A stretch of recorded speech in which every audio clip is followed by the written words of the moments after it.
हाँ जी, हुण आपां करन लगे हैं जी यूनिट ऑफ चार्ज। चार्जिस दे यूनिट नूं डिफाइन करना। Unit of charge coulomb law दे विच आपां गल कीती सी कि चार्ज यूनिट हुंदा कूलम, तो असीं एक कूलम नूं डिफाइन करांगे। कुल मिला के इहनूं डेफिनेशन ऑफ 1 कूलम कह सकते हैं आप। डेफिनेशन ऑफ 1 कूलम सानू पता है कि according to Coulomb's law force between two charges होंदी है 1/4 pi epsilon naught Q1 Q2 by R square, जिहदे विच 1/4 पाई एप्सिलॉन नॉट की वैल्यू भी पता सानू। चार्जिस हुण एक कूलम डिफाइन करन दे लई तुसीं Q1 इनू भी एक कूलम लै लेना, Q2 नू भी एक कूलम लै लेना, और इन्हां दे विच जिहड़ा डिस्टेंस सानू 1 मीटर लै लेना। तो हुण सारा कुछ जदों इह च भरांगे आपां 1/4 पाई एप्सिलॉन नॉट एक कूलम बटे 1 मीटर, इहदा स्केयर आ गया। फार्मूले च भर दिओ, इहदा तां 1 ही बन जाना। इहदी वैल्यू मैं तुहानूं पहले ही दसी सी 9 × 10⁻⁹, और फोर्स है इस करके दा यूनिट बनूगा न्यूटन। तो हुण असीं कूलम नूं डिफाइन कर सकते हैं कि 1 coulomb is that much charge which will repels equal and similar charge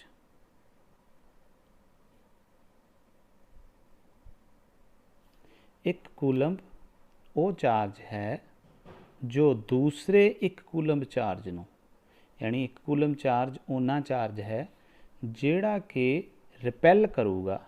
रिपैल क्यों करूगा कि दूसरा जे पॉजिटिव लिया तो यह भी पॉजिटिव लेना, ये नैगेटिव चार्ज लिया तो यह भी नैगेटिव चार्ज लेना, इस करके इनू रिपैल ही करूगा। तो एक कूलम चार्ज वो चार्ज है, उन्ना चार्ज मान सकते हैं आपां जिहड़ा कि अपने नाल दे ते इक्वल भी होवे ते सिमिलर भी होवे, यानी यदि अमाउंट बराबर होवे मैगनीट्यूड और यदि नेचर सेम होवे, सिमिलर चार्ज उन्होंने रिपैल करूगा, which will repels equal and similar charge with a force.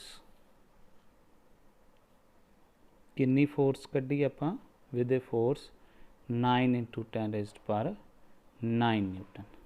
तो आ एक कूलम की डेफिनेशन बन गई। अगर तुसीं एक कूलम की डेफिनेशन देना चाहुंदे हैं इन्नी लिख सकते हैं। आ सिर्फ समझण वास्ते लिखिआ आपां, इहनूं डेफिनेशन दे विच लिखण की लोड़ नहीं। इस तो अगे याद रखना कूलम है जिहड़ा ये SI यूनिट ऑफ चार्ज है। SI यूनिट ऑफ चार्ज इहनूं कूलम कहा जाता है। ਇਹਦਾ CGS यूनिट भी आउंदा एक CGS यूनिट ऑफ चार्ज ਜਿਹੜਾ कि ਤੁਹਾਨੂੰ ਨਿਊਮੈਰੀਕਲਸ ਦੇ ਵਿੱਚ ਕੰਮ ਦੇਊਗਾ ਉਹ ਹੁੰਦਾ ਸਟੈਟ ਕੂਲੰਬ। ਸਟੈਟ ਕੂਲੰਬ और एक कूलम इन्हां च रिलेशन कितना है? एक कूलम बराबर होंदा 3 × 10⁹ स्टैट कूलंब। इस तरह लिख सकते हैं। अगे आ गई साडे कोले रिलेटिव परमिटिविटी। रिलेटिव परमिटिविटी और डाइलैक्ट्रिक कॉन्सटेंट भी इनू कह देंगे हैं। इनू के नाल भी डिनोट किया जा सकता या फिर इनू एप्सिलॉन आर दे नाल भी डिनोट किया जा सकता। सब तो पहले आप डेफिनेशन कर लें, उस तो बाद देखते हैं लोड़ की पैंदी आपां नूं। तो डेफिनेशन यदी बहुत ही सिंपल है। ये तुसीं लिख देना ये रेशियो है एक तरह की दो फोर्सेस की, ठीक है। It is defined as the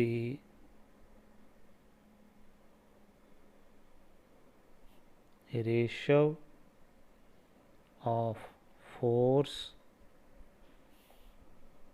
between two charges placed in vacuum to the force between same charges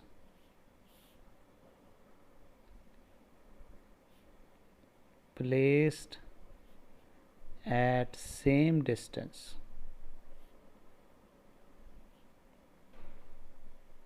in some medium। सब तो पहले डेफिनेशन का मतलब की बनया, ਇਹਦਾ मतलब ਅਸੀਂ दो चार्जेस लए Q1 Q2, ठीक है, ਉਹਦੇ ਵਿਚਕਾਰ डिस्टेंस रख लिया R, पर ਸਾਡੇ ਕੋਲ ਇਸ ਕੇਸ ਦੇ ਵਿੱਚ ਜਿਹੜੇ ਇਹਦੇ ਵਿਚਾਲੇ ਮੀਡੀਅਮ ਹੈ ਇਹਦਾ, ਯਾਨੀ ਇਹ ਹਵਾ ਦੇ ਵਿੱਚ ਹੀ ਪਏ ਆ, ਤਾਂ ਇਹਨਾਂ ਦੀ ਫੋਰਸ ਕੱਢ ਲਈ, ਇਹਨੂੰ ਵੈਕਿਊਮ ਵਾਲੀ ਫੋਰਸ ਕਹਿੰਦੇ ਆਪਾਂ। ਉਹਦਾ ਫਾਰਮੂਲਾ ਉਹੀ ਲੱਗਣਾ 1/4πε0 Q1 Q2/r²। ਦੂਸਰੇ ਪਾਸੇ ਆਪਾਂ ਸੇਮ ਚਾਰਜਸ ਨੂੰ ਸੇਮ ਡਿਸਟੈਂਸ ਦੇ ਉੱਤੇ ਰੱਖਣਾ ਆਰ ਦੇ ਉੱਤੇ ਹੀ, ਪਰ ਇੱਥੇ ਸਾਡੇ ਕੋਲ ਕੋਈ ਨਾ ਕੋਈ ਮੀਡੀਅਮ ਹੈ ਇਹਦੇ ਵਿਚਾਲੇ, ਹੋ ਸਕਦਾ ਹੈ ਗਲਾਸ ਹੋਵੇ, ਵਾਟਰ ਹੋਵੇ ਜਾਂ ਕੁਛ ਵੀ ਹੋਵੇ, ਤਾਂ ਫਿਰ ਇਹਦੀ ਫੋਰਸ ਦੁਬਾਰਾ ਦੇਖਣੀ ਹੈ, ਇਹਨੂੰ ਅਸੀਂ ਮੀਡੀਅਮ ਵਾਲੀ ਫੋਰਸ ਕਹਿ ਦਿੰਦੇ ਹਾਂ। ਮੈਂ ਤੁਹਾਨੂੰ ਪਹਿਲਾਂ ਵੀ ਦੱਸਿਆ ਸੀ ਕਿ ਜਿਹੜੀ ਸਾਡੇ ਕੋਲੇ ਚਾਰਜਸ ਨੂੰ ਜਦੋਂ ਮੀਡੀਅਮ ਚੇਂਜ ਹੋ ਜਾਂਦਾ ਨਾ ਉਹਦੇ ਵਿਚਕਾਰਲਾ, ਤਾਂ ਉਹਨਾਂ ਦੇ ਵਿੱਚ ਆਪਸੀ ਫੋਰਸਿਸ ਦੇ ਵਿੱਚ ਚੇਂਜ ਆ ਜਾਂਦੀ ਹੈ।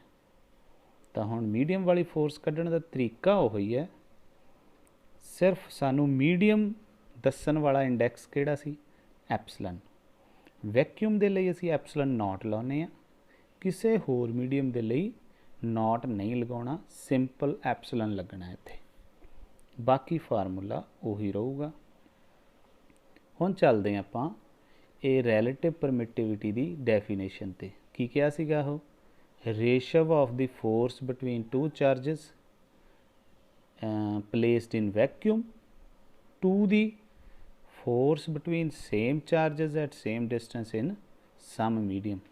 ਤਾਂ ਅਸੀਂ ਇਹਨੂੰ ਐਪਸਲਨ ਆਰ ਕਹਿ ਦਿੰਦੇ ਹਾਂ ਜਾਂ ਫਿਰ ਕੇ। ਇਹ ਹੋਊਗੀ ਇਹਨਾਂ ਦੋਵਾਂ ਦੀ ਰੇਸ਼ੋ, ਉੱਪਰ ਵੈਕਿਊਮ ਵਾਲੀ ਫੋਰਸ, ਥੱਲੇ ਮੀਡੀਅਮ ਵਾਲੀ ਫੋਰਸ। ਹੁਣ ਇਹਨੂੰ ਇਹਦੀ ਵੈਲਿਊ ਭਰ ਦਿਓ ਤੁਸੀਂ, 1/4πε0 Q1 Q2/r²। ਨੀਚੇ ਵਾਲਾ ਜਿਹੜਾ ਹੈਗਾ ਉਹਨੂੰ ਮੈਂ ਉਲਟਾ ਕੇ ਲਿਖ ਸਕਦਾ ਵੈਸੇ ਇੱਧਰ, ਚਲੋ ਇੱਕ ਵਾਰੀ ਐਂ ਲਿਖ ਲੈਂਦੇ ਆਪਾਂ, 1/4πε0 Q1 Q2, ਇੱਥੇ ਨੋਟ ਨਹੀਂ ਲੱਗਣਾ, r²। ਹੁਣ ਜਦੋਂ ਇਹਨੂੰ ਉਲਟ ਕੇ ਦੂਜੇ ਪਾਸੇ ਹੋ ਜਾਊਗਾ ਤਾਂ ਇਹ 'ਚ ਮਲਟੀਪਲੀਕੇਸ਼ਨ ਆ ਜੂਗੀ,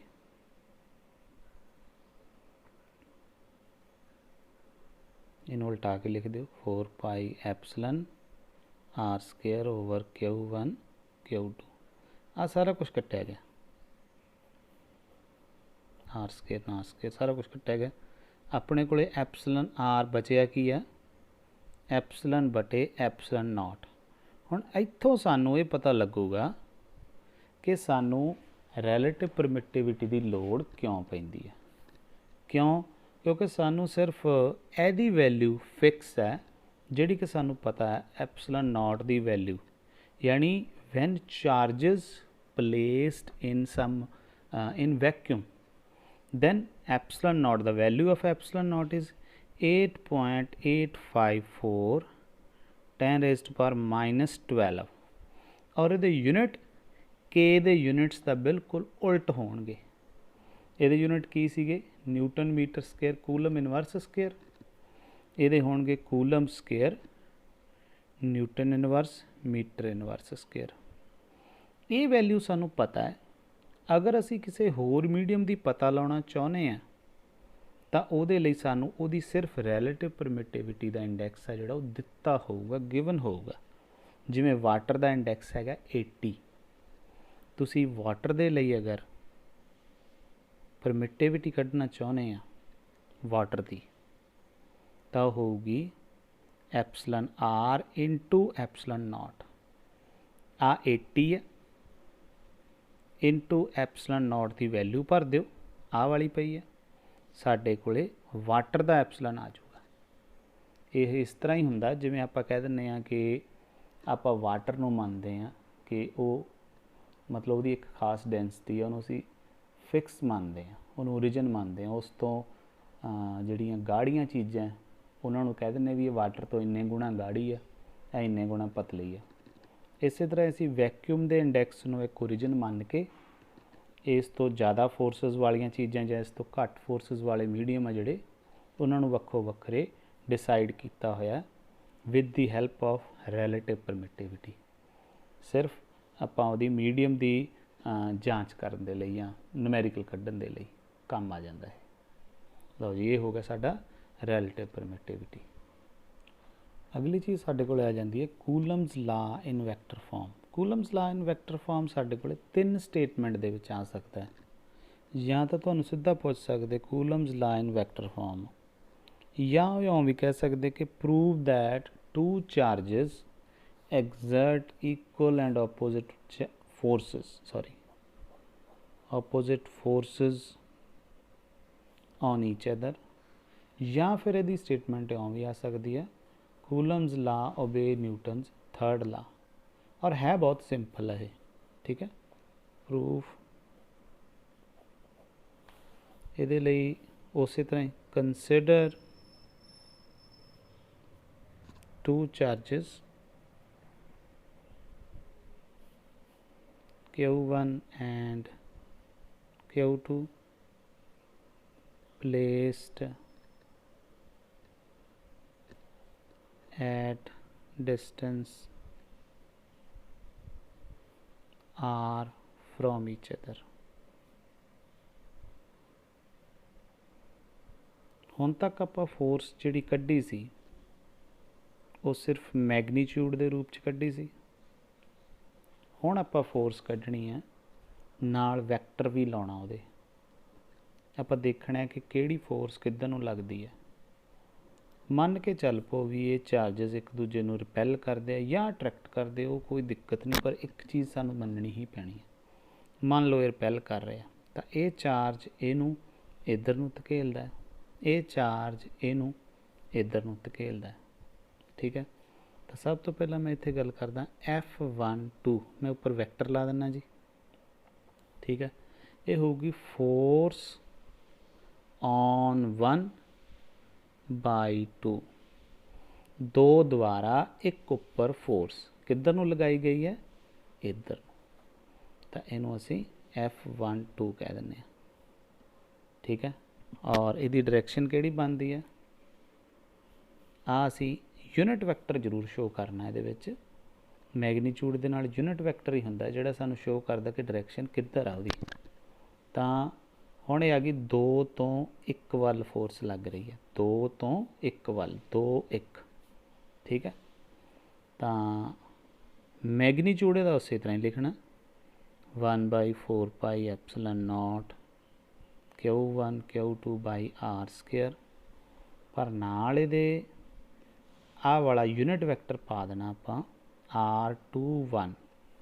ਇਹਦਾ मतलब फोर्स जिहड़ी 2 तो 1 वाल लग रही है, इनू असी नंबर 1 कह दिंदे हां। हुण दूसरी फोर्स की गल करते हैं जिहड़ी कि ये 1 उपर 2 द्वारा लगाई गई सी, वो 2 उपर 1 द्वारा लगाई जा रही है। इनू असी 2 1 कह दिंदे हां। फोर्स ऑन 2/1, यानी 1 द्वारा 2 पर लगाई गई फोर्स जिहड़ी ऐन लगूगी। इनू मैं लिख दिना 2 1, उपर वैक्टर पा दो, और इहदा यूनिट वैक्टर की शो होगा R⁻1 2, यानी 1 तो 2 वल इधर नूं। R21 की शो करदा 2 तो 1 वल नूं फोर्स। तो जदों इनू तुसीं लिखोगे, किसी भी वैक्टर नूं लिखण दा तरीका की हुंदा, पहला उहदा मैगनीट्यूड मैगनीच्यूड ਇਹਦਾ सेम रहना, पर नाल डायरैक्शन की है 1 ਤੋਂ 2 ਵੱਲ। ਆ ਇਹਦੀ डायरैक्शन आ गई। ਹੁਣ ਦੋਨਾਂ ਦੇ ਨੰਬਰ ਪਾ ਲਏ ਅਸੀਂ। ਹੁਣ अगर गल करिए R21 ਤੇ R12, ये दोने ही यूनिट वैक्टर है। और अगर ये दोने यूनिट वैक्टर है तो यूनिट वैक्टर हरेक यूनिट वैक्टर का ही मैगनीच्यूड 1 होंदा है। और इत्थे इहदा मतलब R12 का मैगनीच्यूड है जिहड़ा वो भी 1 है, तो R21 का मैगनीच्यूड भी 1 है। आ मैगनीच्यूड का निशान होंदा है, दोनों का मैगनीच्यूड 1 है, पर इन्हां दी डायरैक्शन एक दूजे के ओपोजिट आ। हुण दो वैक्टर जिन्हां दी डायरैक्शन उल्ट होवे पर मैगनीच्यूड सेम होवे, उन्होंने असीं ऐं लिख सकते हैं R12 माइनस ऑफ R21। इत्थे लिख भी दिओ, because R12 and R21 are equal and opposite vectors. इस करके असी ये बनाया। अगर ये चीज़ पल्ले पै गई तो आर्टिकल हो गया, समझ लो। हाँ जी, हुण मैं इधर लिख लिया, तो R12 कैप है जिहड़ा, ये भी यूनिट वैक्टर है, आ भी यूनिट वैक्टर है, एक दूजे दे नैगेटिव है, तेन लिख लिया। हुण दोने पासे मल्टीप्लाई करो, सेम असी अमाउंट दे नाल मल्टीप्लाई कर सकते हैं। Multiply both sides with 1 by 4 pi epsilon naught Q1 Q2 by R square। ये तो दोनों पासे मल्टीप्लाई कर ही सकते ना, मैगनीच्यूड ही है कला। तो अगर दोनों पासे मल्टीप्लाई करते हैं तो ये बन गया Q1 Q2 by R square R12 minus वही आ गई 1 by 4 pi epsilon naught Q1 Q2 by R square R21 cap. हुण आ की चीज़ बन गई है, ये पेज के दूसरे पासे देख सकते हो तुसीं। आ देखो R12 वाला की बन गया F21 और R21 वाला की बन गया F12। इन्हां दोनों दी वैल्यूज़ फ्रॉम 1 एंड 2 दूजे पासे भर दो। फ्रॉम 1 एंड 2 ये बन गया F21 माइनस F12। तो मतलब आ फोर्स कि फोर्स ऑन 2 by 1, ये हैगी फोर्स ऑन 1 by 2, एक दूजे के नैगेटिव आ, इक्वल भी है तो ओपोजिट भी है। ये न्यूटन थर्ड ला है। दिस इंप्लाइज कूलम्स ला ओबे न्यूटन्स थर्ड ला। ये तुसी जो भी स्टेटमेंट उपर हुई उधर, अगर उन्होंने कहा कि कूलम ला ओबे करदा न्यूटन थर्ड ला नूं तो ये लिख देना है। अगर उन्होंने कहा कूलम ला नूं वैक्टर फॉर्म च लिखो, फिर भी इत्थों तक आ जाना है। अगर उन्होंने कहा कि two force charges exert equal and opposite forces on each other, तो भी इत्थों तक लिख देना बस। तो ये साडा वैक्टर फॉर्म आ गई।